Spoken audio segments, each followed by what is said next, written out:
La lectura que la Iglesia nos propone meditar en este sábado de la quinta semana de Cuaresma es la de Juan 11, 45 al 57. Se las leo. En aquel tiempo, muchos judíos que habían venido a casa de María, al ver lo que había hecho Jesús, creyeron en él. Pero algunos acudieron a los fariseos y les contaron lo que había hecho Jesús. Los sumos sacerdotes y los fariseos convocaron al Sanedrín y dijeron: ¿qué hacemos? Este hombre hace muchos signos. Si lo dejamos seguir, todos creerán en él, y vendrán los romanos y nos destruirán el lugar santo y la nación. Uno de ellos, Caifás, que era sumo sacerdote aquel año, les dijo: ustedes no entienden nada. ¿No comprenden que les conviene que uno muera por el pueblo y no que perezca la nación entera? Esto no lo dijo por propio impulso, sino que por ser sumo sacerdote aquel año, habló proféticamente anunciando que Jesús iba a morir por la nación. Y no solo por la nación, sino también para reunir a los hijos de Dios dispersos. Y aquel día decidieron darle muerte. Por eso Jesús ya no andaba públicamente con los judíos, sino que se retiró a la región vecina, al desierto, a una ciudad llamada Efraín, y pasaba allí el tiempo con los discípulos. Se acercaba la Pascua de los judíos, y muchos de aquella región subían a Jerusalén antes de la Pascua para purificarse. Buscaban a Jesús y estando en el templo se preguntaban: ¿qué les parece? ¿No vendrá la fiesta? Los sumos sacerdotes y fariseos habían mandado que el que se enterase dónde estaba les avisara para prenderlo. Este texto es el final del capítulo 11 de Juan. El capítulo empieza narrándonos el signo de la resurrección de Lázaro, el último signo de Jesús, según Juan. Este último signo, devolverle la vida a un muerto, fue tan extraordinario que inmediatamente las autoridades judías se reunieron para ver qué hacer con Jesús. Al finalizar esta quinta semana de Cuaresma, la Iglesia nos invita a reflexionar en él porque nos prepara inmediatamente para la Semana Santa, que empieza mañana con el Domingo de Ramos. ¿Y por qué meditar este texto? Porque en él las autoridades judías deciden la muerte de Jesús. El texto empieza contándonos las reacciones de los judíos al ver que Jesús le había devuelto la vida a Lázaro. Y lo primero que vieron fue que muchos de los que fueron testigos se iban con él. Dice el texto que muchos de los judíos que habían venido a casa de María, al ver lo que había hecho Jesús, hacer salir a Lázaro vivo de la tumba, creyeron en él. ¿Y cómo no creer en él, si es capaz de devolverle la vida a los muertos? Los evangelios nos enseñan que Jesús nos puede devolver la vida a todos. La condición es que caminemos su camino, es decir, que rechacemos el pecado en todas sus formas y vivamos a la luz de la verdad y de la justicia, perdonando, compartiendo, ayudando, sirviendo y siendo solidarios. Si vivimos así, Jesús nos asegura que nos dará la vida eterna. Pero, nos dice el texto, que algunos fueron con la noticia donde los fariseos y les contaron lo que había hecho Jesús. Desgraciadamente hay gente que no les gusta la luz, les molesta el bien y la verdad. Van a lo suyo, a mantener su poder y sus bienes, y no son capaces de alegrarse porque Lázaro vive, ni son capaces de alegrarse por la felicidad de sus hermanas. Y lo que hace Jesús les molesta. Entonces van a contarles a sus jefes lo que hizo. Y, dice el texto, los sumos sacerdotes y los fariseos convocaron al Sanedrín y dijeron: ¿qué hacemos? Este hombre hace muchos signos. El Sanedrín era la autoridad máxima legislativa y judicial de Israel. Era una especie de congreso o consejo máximo que decidía la vida del pueblo. Los invasores romanos concedieron a los judíos una cierta libertad. Ellos podían reunirse a legislar los asuntos ordinarios del pueblo y a dictar sentencias, pero con tal de que no atenten contra los intereses de Roma. Lo que ciertamente no podían hacer era ajusticiar.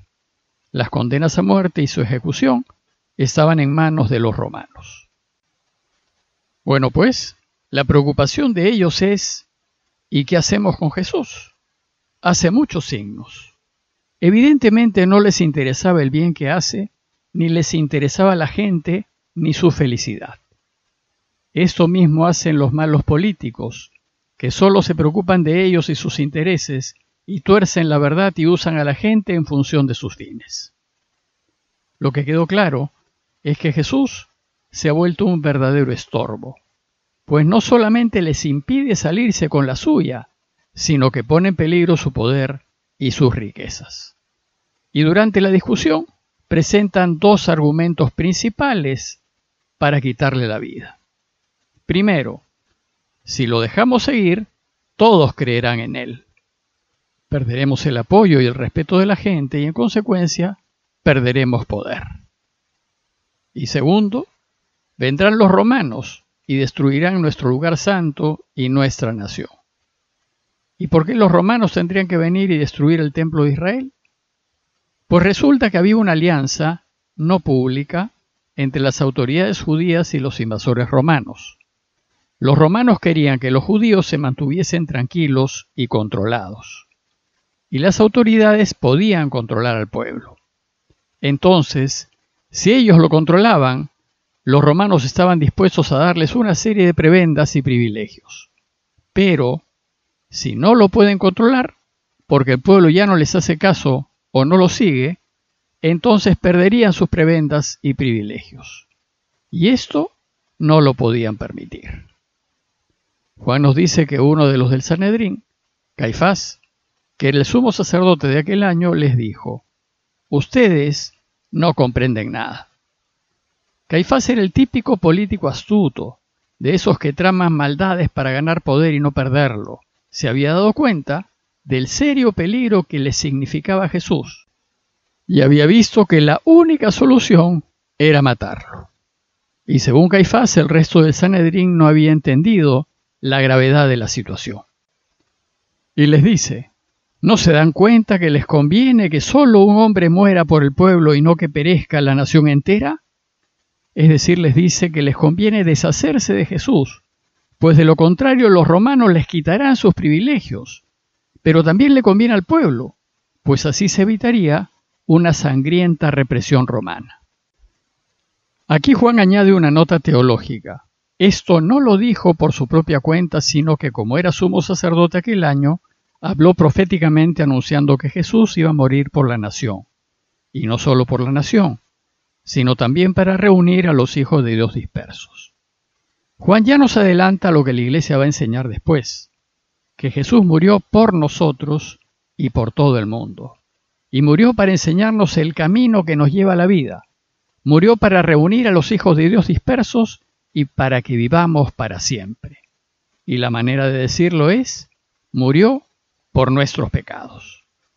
Ante esos argumentos, las autoridades judías tomaron la decisión. Dice el texto que aquel día decidieron darle muerte. Ya no se trataba de apartarlo, desprestigiarlo, desaparecerlo. Ahora se trataba de matarlo. ¿Y qué hizo Jesús? Él tenía amigos que lo querían, incluso tenía amigos fariseos dentro del mismo Sanedrín judío. Uno de ellos era Nicodemo. Y así Jesús se enteró de la decisión tomada. Entonces decidió irse de la ciudad de Jerusalén y esconderse. Por eso dice el texto, Jesús ya no andaba públicamente con los judíos, sino que se retiró a la región cercana al desierto, a una ciudad llamada Efraín, y pasaba allí el tiempo con sus discípulos. Se fue hacia el desierto del Mar Muerto, hacia la desembocadura del Jordán, a unos 30 kilómetros al este de Jerusalén. Pero se acercaba la Pascua, una de las fiestas anuales más importantes. El texto nos dice que se acercaba la Pascua de los judíos y muchos de aquella región subían a Jerusalén antes de la Pascua para purificarse. Antes de celebrar la Pascua, la ley decía que había que purificarse. Y los judíos tenían una serie de ritos y de lavados que, al menos exteriormente, ellos creían que les eliminaba las impurezas que indicaba la ley, como por ejemplo, entrar en casa de extranjeros juntarse con pecadores y tocar cadáveres. Y una vez eliminadas las impurezas con los baños de purificación, ya uno quedaba en una recta relación con Dios. Lógicamente, como Jesús fue un judío practicante, debía subir a Jerusalén a purificarse antes de las fiestas, pues él caía en impurezas legales a cada rato. Por ejemplo, cuando se juntaba con pecadores y no tenía problemas con los extranjeros. Entonces la gente, dice el texto, lo buscaba. Y estando en el templo se preguntaban, ¿qué les parece? ¿No vendrá la fiesta? Pero también las autoridades que habían decidido matarlo esperaban que volviese a Jerusalén. Y nos dice el texto que habían dado órdenes de que si alguno conocía el lugar donde él se encontraba, les avisaran para detenerlo. Antes de Pascua, la situación para Jesús se había vuelto muy tensa. Y en esos días va a vivir escondiéndose para no facilitarle las cosas al mal. Como conclusión, y a la luz de la decisión tomada por el Sanedrín, los invito a reflexionar en las siguientes preguntas. ¿Qué me interesa más? ¿Mi familia, mis bienes, mi estatus, mi poder? ¿O lo que es justo? ¿Me interesa más lo mío? ¿O me interesa más lo que sea mejor para todos? ¿Qué es más importante para mí? ¿Lo que me conviene o lo que es mejor? ¿Estoy dispuesto a dejar y a perder por lo que es verdad y por lo que es justo? Pidámosle pues a Dios su ayuda para elegir siempre lo correcto, a pesar de las presiones que pudiésemos tener para elegir lo contrario. Parroquia de Fátima, Miraflores, Lima.